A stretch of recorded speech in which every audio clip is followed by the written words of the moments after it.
예수님이 오시기 전 주전 44년 3월 15일 로마의 통치자 시저가 원론의 부름을 받고 가고 있었습니다.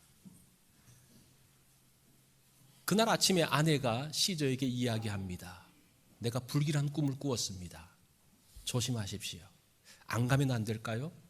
그러나 시저는 약속이 되어졌기 때문에 간다고 이야기합니다. 가는 길에 한 사내가 다가와서 이야기를 합니다. 당신의 운명에 대한 중요한 내용이 이 편지에 담겨져 있습니다. 이 편지를 보십시오. 근데 시저는 그 편지를 받고 그냥 나중에 보겠다 하면서 그 서류 가방에 넣었습니다. 주변에 많은 사람들이 인사함으로 인해서 그 편지를 펼쳐볼 시간도 없었습니다. 드디어 시저가 로마 원로원에 도착했을 때에 일단의 무리들이 시저에게 몰려오기 시작했습니다. 아는 얼굴도 있었습니다. 그 가까이 있었던 한 사람이 칼을 뽑아서 시저를 찔렀습니다.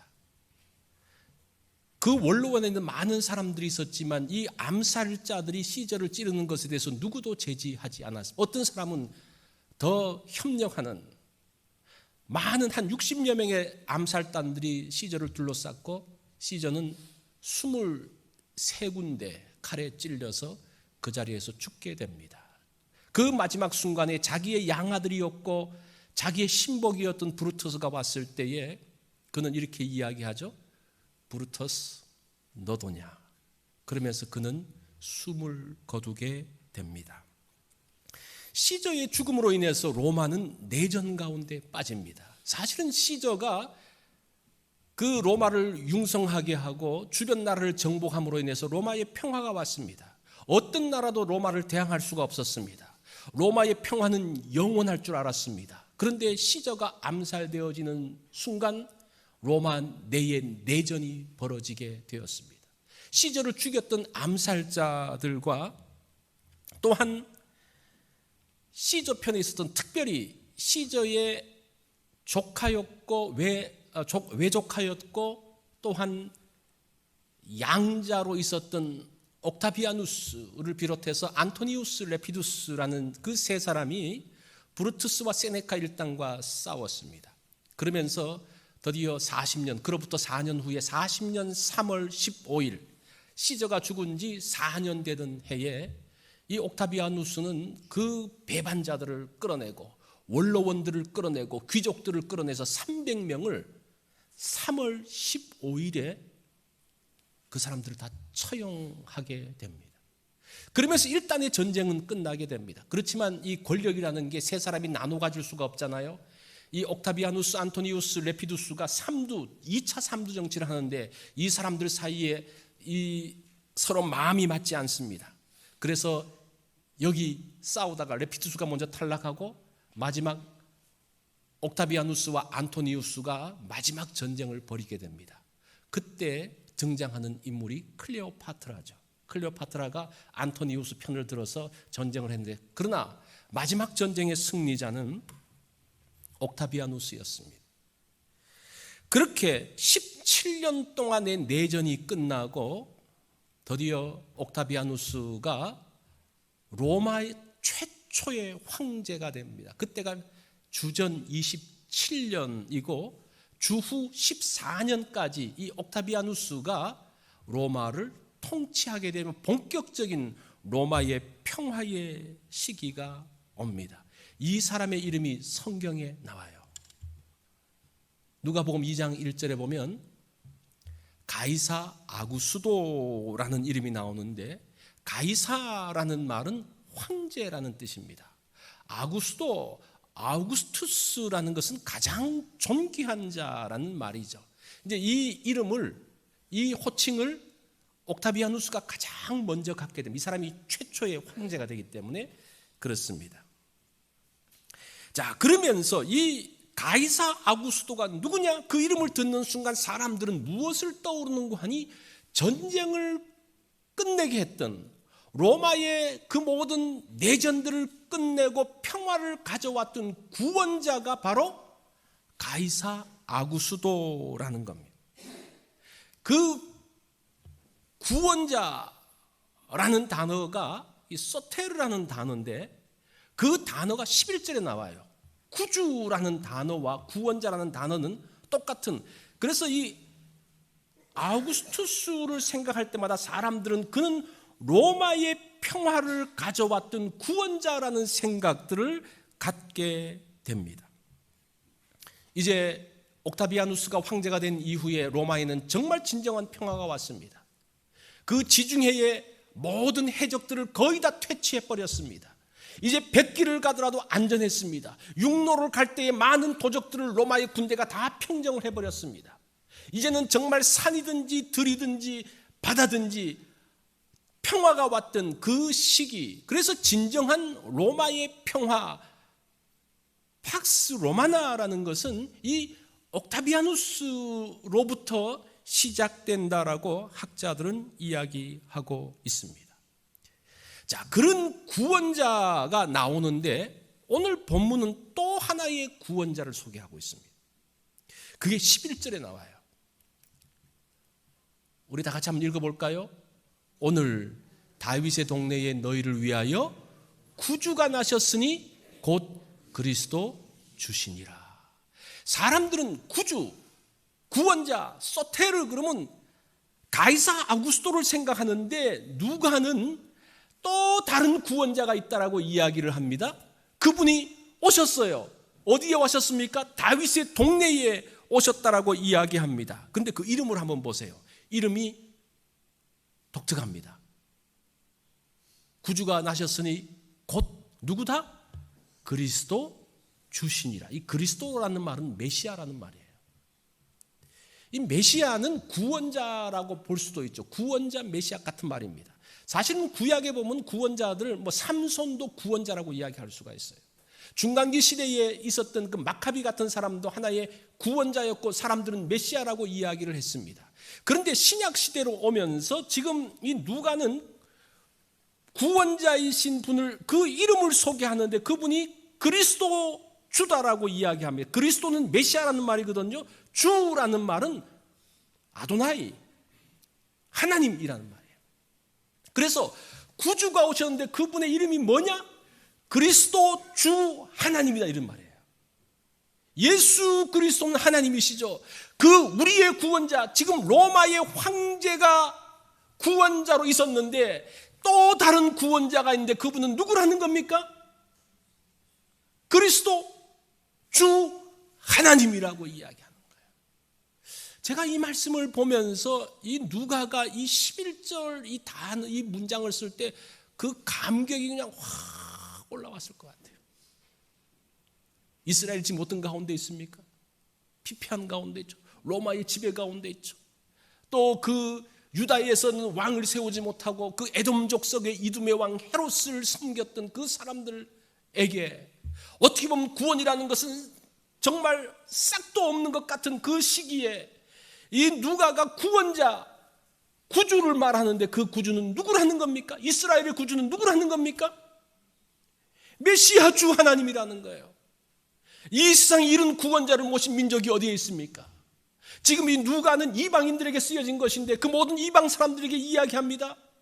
구원자가 오셨습니다. 그 구주가 오셨습니다. 그 구주는 누구라는 겁니까? 그리스도 주 하나님이라고 이야기합니다. 그분께 나오면 구원을 받고 영원한 삶이 보장되어져 있는 것하고 이야기를 하고 있습니다. 그런데 그 구원자가 어디에 있습니까? 오셨는데 어디에 있습니까? 어디에 있다고 그래요? 12절에 보니까 너희가 가서 강보에 쌓여 구유에 누워있는 아기를 보리니 이것이 너희에게 표적이라고 말합니다. 자, 구원자는 어디에 계시는가? 두 가지예요. 구유에 있고 구유에 누워 있고, 그분은 누구라는 겁니까? 아기라는 거예요. 자, 이 구유가 무엇인가? 이 구유에 대해서 여러 가지 것들을 이야기하는데 이 구유라는 단어가 신약에 2번 나옵니다. 2번 나오는데 여기 이제 누가복음 2장 12절에 나오고 누가복음 13장 15절에 보면 소나 나귀를 외양간에서 풀어내요라고 말할 때 이 단어를 써요. 그러니까 이 구유는 외양간을 이야기합니다. 이 구약을 보면 이 파트네라는 단어가 이 히브리어가 어떤 단어하고 이렇게 똑같이 되어지는 거 아니? 에부스라는 단어하고 똑같은데 그 단어를 다 찾아보면요, 욥기라든지 잠언이라든지 이사야라든지 하박국을 다 찾아보면 다 외양간으로 번역되어져 있습니다. 그래서 이 구유라는 것은 뭐 말구유라고 해도 상관은 없는 것 같아요. 뿐만 아니라 그 말구유에 구유에 뭐가 있습니까? 아이를 눕힐 수 있는 것이 그 짐승들이 먹는 여물통이니까 그것을 뭐 이 여물통에 있다라고 말해도 뭐 크게 틀리지 않다라고 말할 수가 있습니다. 자, 중요한 것이 당시 사람들은 구원자라고 이야기를 하는데 지금 이 누가는 그 구원자가 그 당시 사람들은 구원자 그러면 황제 가이사 아구스도를 생각하는데 누가는 구유에 누워있는 아기가 구주라고 이야기를 합니다. 도대체 하늘의 구원자는 왜 구유에 누워 계시는가? 왜 외양간에 있는가? 왜 아기로 오셨는가? 그 당시 로마 사람들이 생각하는 가이사 아구스도는 어디에 있습니까? 왕궁에 있어요. 이 아구스도를 만날 수가 없어요. 접근 불가.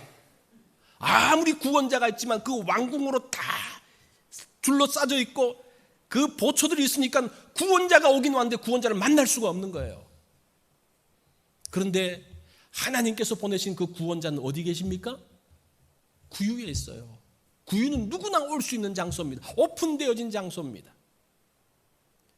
이 목자들이 처음에 아기 예수를 만나기 위해서 구원자를 만나기 위해서 오는데 사실은 이 목자들은 비천한 사람들입니다. 법정에 가서도 목자가 증언을 하면요, 그 증언은 무효예요. 그 정도로 천대받고 멸시받는 사람들입니다.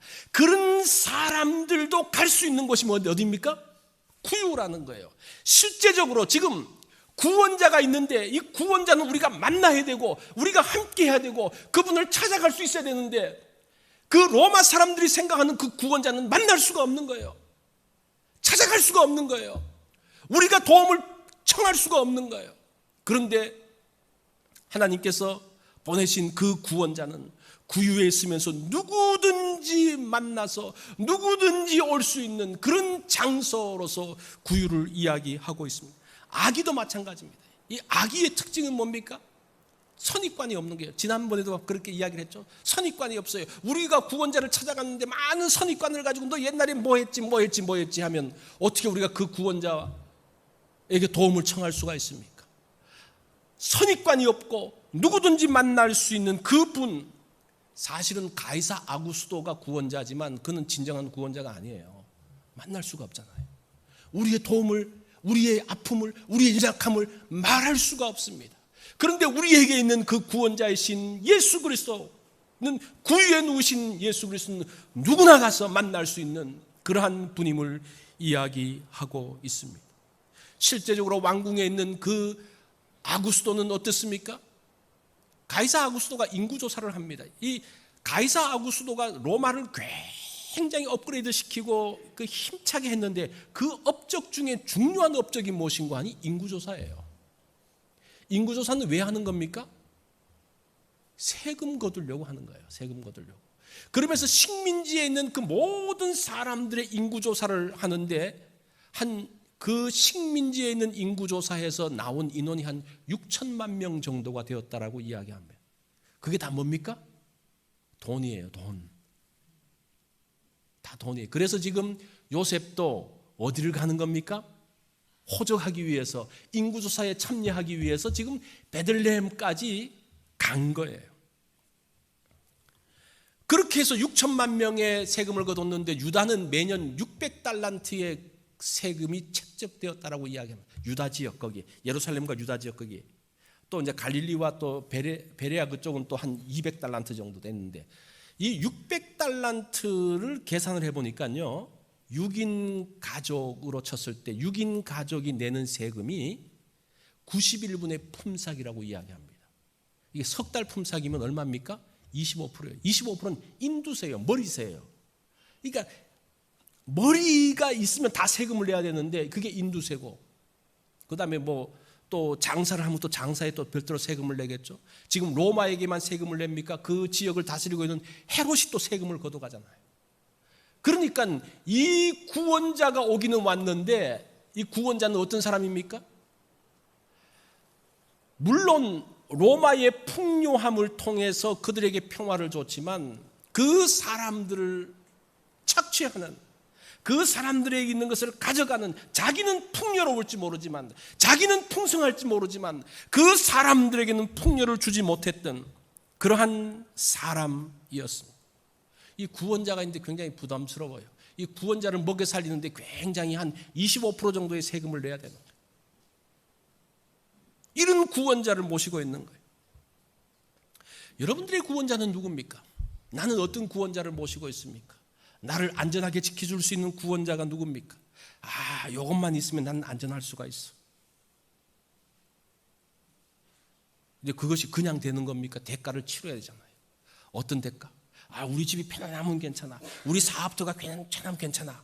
그것을 지키고 그것으로부터 여러 위험으로부터 구원받게 하기 위해서는 뭐가 필요한 겁니까? 대가를 지불해야 되는 거예요. 우리가 살면서 누군가를 구원자로 모시고 산다는 거예요. 그러나 그 대가가 너무나 큰 거죠. 그런데 누가는 또 다른 구원자를 소개하고 있는데 그분이 누굽니까? 예수 그리스도가 우리의 구원자라고 이야기를 하고 있습니다. 그분은 우리를 실제적으로 도우시는 분입니다. 구유에 계시기 때문에 언제든지 만날 수가 있습니다.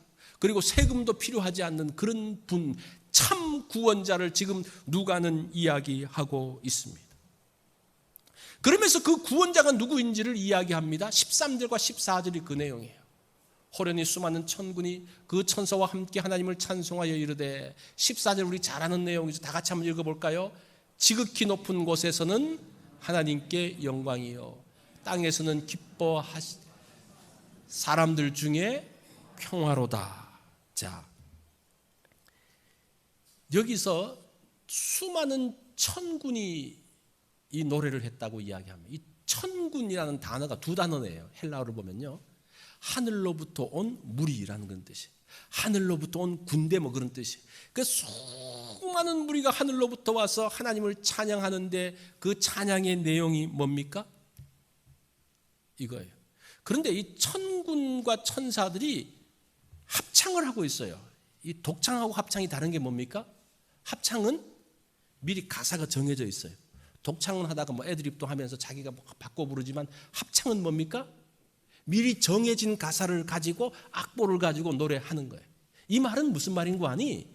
지금 천사들의 합창의 내용은 이미 하늘에서 불리워진 노래라는 거예요.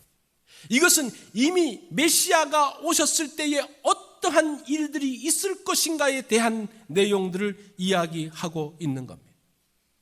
그 가사가 둘이에요. 근데 이 14절이 우리 성경으로 보면 동사가 있는 것처럼 보이는데 동사가 하나도 없이 그냥 노랫말이에요. 노랫말.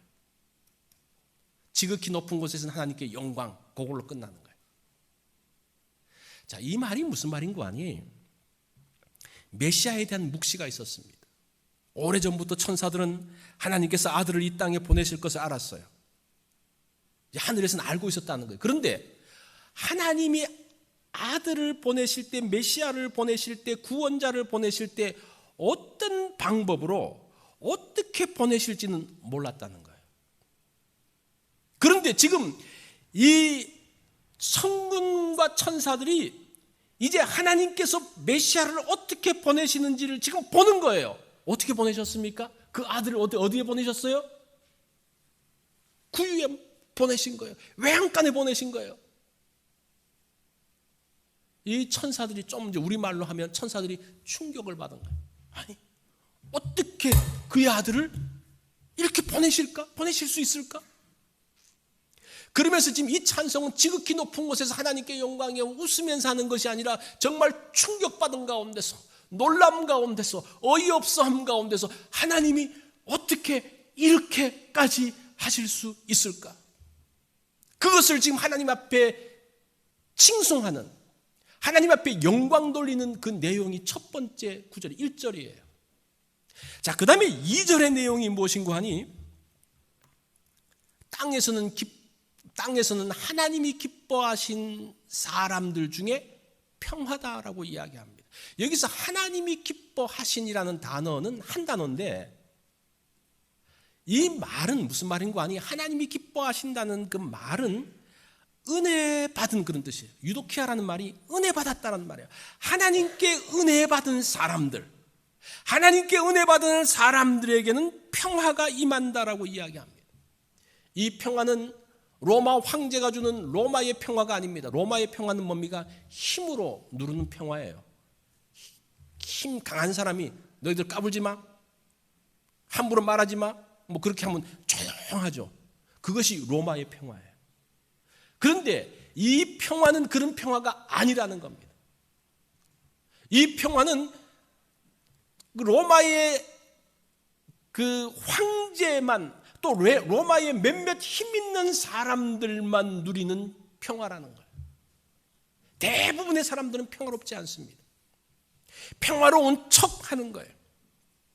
그런데 이 평화라는 단어를 보면 이게 지금 헬라적인 개념과 히브리적인 개념이 조금 달라요.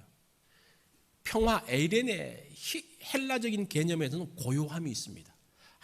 아무리 문제가 있고 아무리 어렵고 아무리 힘들어도 마음이 평안한 것, 이제 그것이 헬라적으로 이야기하는 평화의 내용이에요. 마음의 평정을 갖는 것. 그런데 히브리적으로 이야기하는 평화, 샬롬이라는 것은 굉장히 역동적인 평화입니다. 실제 문제가 해결되어지고 실제 회복되어지는 그것이 샬롬이에요. 하나님께서 우리에게 주신, 은혜 받은 사람에게 주시는 샬롬이 어떤 걸까요? 물론 그 어려움 가운데서도 마음이 평안한 것도 평화죠. 그것도 참 굉장히 큰 거죠.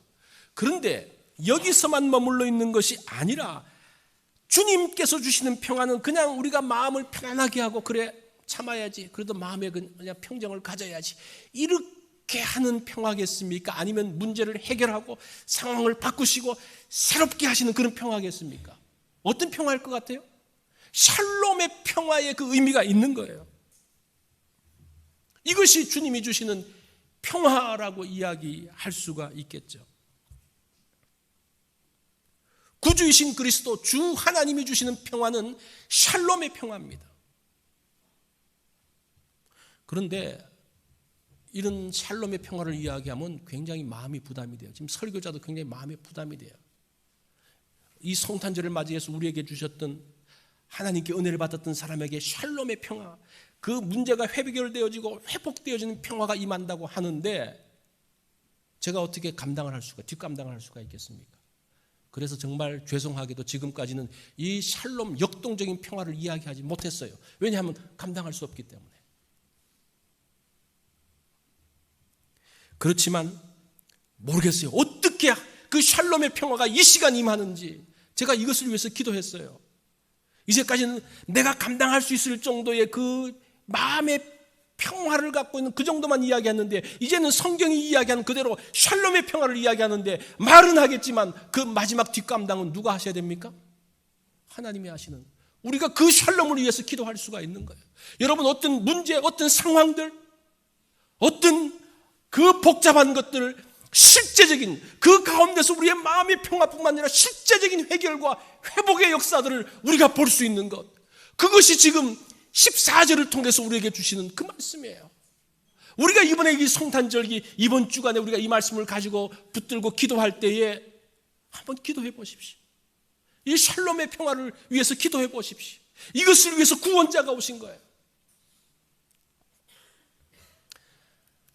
제가 한국에 있을 때에 저희 교회 여전도 회원들이 이제 바자회 한다고 밤을 따러 갔습니다. 이제 밤을 따러 가다가, 옛날에는 봉고차죠, 그죠? 그거 타고 가다가 차가 사고가 났어요. 그 여전도 회원들이 많이 다쳤습니다. 병원에 입원도 하고, 한 분이 특히 심하게 다쳤는데 그분은 다리가 마비되었습니다.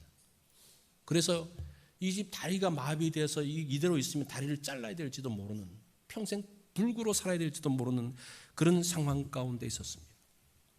교회는 이들을 위해서 기도했습니다. 자, 그러면서 이 집사님도 이 절망 가운데 있으면서 몇 번 이제 수술의 과정들을 거치게 됩니다. 근데 어느 날 갑자기 다리가 막 아파오는 거예요. 견딜 수 없이 아파오는 거예요. 그러면서 아프다고 남편 부르고 아프다고 그냥 소리치면서 언뜻 탁 드는 생각이 무엇인가 하니 신경이 돌아왔네. 그 생각이 딱 들더라는 거예요. 아, 내 다리가 지금 살아나기 시작했네. 그 마음이 들기 시작했다는 거예요. 그러면서 아파서 울고 감사해서 울고. 이런 거 이해되십니까? 아프기는 한데 감사한 거예요. 이제 내 다리가 살아나는. 그러면서 이 통증을 또 견디기 위해서 또 얼마간의 또 시간을 지나면서 이제 어느 정도 시간이 흘러서 그 다리가 회복되어졌습니다. 이 다리 이제 수술을 하고 뼈도 잘라내고 하면서 이게 다리가 조금 짧아졌는데 이 장애 수준을 이야기할 때 이 양발 사이에 무슨 이게 차이가 있다 그러더라고요. 근데 자기는 장애 수준까지는 안 갔대요. 그래서 감사하다고 이야기를 하더라고요. 이 집사님이 전도를 하면요, 자기 다리를 쫙 보여줍니다. 그 다리를 보면요, 수술 자국이 있으면 다리가 얼마나 그냥 뭐 울퉁불퉁한지 몰라요. 못생긴 다리를 보여줘요. 그리고 날씨가 궂으면 어떨까요? 그 다리가 막 아파오는 거예요. 그런데 그 다리를 자랑스럽게 보여줘요. 하나님께서 회복시켜 주셨기 때문입니다. 자, 보세요. 고통이 있어요. 아픔이 있어요. 다리가 지금 아주 못생겨졌어요. 그렇지만 그 다리가 어떤 다리입니까? 회복되어진 다리예요. 우리에게 하나님께서 주시는 그 고통은 절망의 고통인가 하나님이 살려주신 표적인가를 우리가 생각해 볼 필요가 있습니다. 샬롬을 이야기할 때 문제가 해결되고 새롭게 되는 것을 이야기하는데, 그런데 여전히 아파요. 여전히 고통 가운데 있어요. 이건 도대체 뭡니까? 고통 가운데 있고 아프고 다리가 일그러졌지만 이것은 하나님이 치료하신, 하나님이 회복해 하신 그 과정 가운데서 나타나는 그런 고통이라는 거예요. 우리가 이것을 혼돈해서는 안 돼요. 하나님께서 우리에게 평화를 주셨습니다. 우리를 회복시켰습니다. 치료하셨어요. 그런데 여전히 아파요. 그런데 장애가 된 것도 아니고 활동할 수 있고 그러면요, 그 고통이 있지만 회복된 거예요. 여러분 건강하다고 이야기할 때에 여러분 건강하십니까? 그러면 뭐 한마디씩 다 할 거예요. 나는 좀 혈압이 좀 있는데, 나는 또 뭐가 어떤데, 혈압약 먹으면서 뭐 잘 이 컨트롤하고 있어요. 그러면 건강하다고 볼 수 있습니까? 아니면 그것까지 다 나아야지 건강합니까? 저도 건강해요. 그런데 문제가 있어요. 어깨도 아프고 막 그래요. 그러나 그냥 건강하다 그래요. 사는데 지장이 없어요. 자, 보십시오. 가이사 아구스도가 준 평화가 있어요. 분명히 평화가 있죠. 하나님의 샬롬이 주는 평화가 있어요. 그런데 둘 다 그 평화 아래에서도 고통이 있어요. 아픔이 있어요. 그 가이사 아구스도 밑에서 평화를 가지면 얼마나 많은 세금들을 냅니까? 하나님이 치료해 주시고 회복시켜 주셨지만 그 다리는 그냥 울퉁불퉁해졌고 그냥 날이 굳으면 아프고 힘들어요. 다 아프고 고통스러워요. 그런데 어떤 차이점이 있습니까? 가이사 아구스도의 그 평화 아래 사는 사람들은 평화가 오긴 왔지만 여전히 불만이에요. 여전히 불평이에요. 여전히 힘들어요. 그런데 하나님의 평화가 있는 가운데 있는 사람들은 고통스럽고 힘들지만 하나님께서 고쳐주시는 것을 알고 그 가운데서 감사할 수 있는 평화예요. 우리가 이것이 구분되어져야 돼요. 이게 구분되어지지 않으면 하나님의 샬롬의 평화를 우리가 알 수가 없어요. 경험할 수가. 이해가 되십니까? 아마 우리의 그 모든 통증과 고통이 없어지는 날은 이제 천국 가서는 깨끗하게 없어질 거예요. 그 전까지는 여전히 하나님의 샬롬이 임하지만 여전히 아플 거예요. 여전히 고통스러울 거예요. 그런데 그 가운데 하나님의 구원자가 우리를 지켜주시고 우리를 보호하시고 우리에게 평안을 주시고 우리의 그 문제들을 그때그때마다 감당할 수 있도록 해결해 주시고 조정하시고 피할 길을 주시는 그 하나님의 샬롬, 그것이 지금 14절에서 말하고 있는 하나님께 은혜 받은 사람들에게 주시는 평화라는 겁니다. 그것이 예수 그리스도를 통해서 우리에게 주신 겁니다. 여러분들이 갖고 있는 그 평강, 그 평화는 어떤 것입니까? 한번 이 가이사의 평화를 갖고 사는지 아니면 하나님의 샬롬의 평화를 갖고 사는지 여러분들이 한번 구분을 해 보시기 바랍니다. 두 번째 성탄 선물은 구원자를 주시는 겁니다. 그 구원자가 우리에게 오셨습니다. 그 구원자가 오셔서 뭐를 주는 겁니까? 평화를 우리에게 주는 거죠. 구원자이신 그리스도 주 하나님이 우리에게 오셨습니다.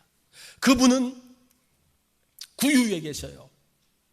언제든지 가서 오픈되어져 있는 누구든지 만날 수 있는 그러한 곳으로 오셨습니다. 그분이 주시는 평화, 우리를 회복시키시고 온전케 하시는 평화, 샬롬입니다. 여러분, 이번 성탄절에 우리의 구원자가 주신 이 샬롬을 누리시기 바랍니다. 여러분 꼭 누리셔야 돼요. 이거 누리지 않으면요 힘들어요. 살 수 없어요. 이번에 이 선물을 우리가 꼭 누리는 시간이 되어지기를 바랍니다. 우리 다 같이 기도하겠습니다.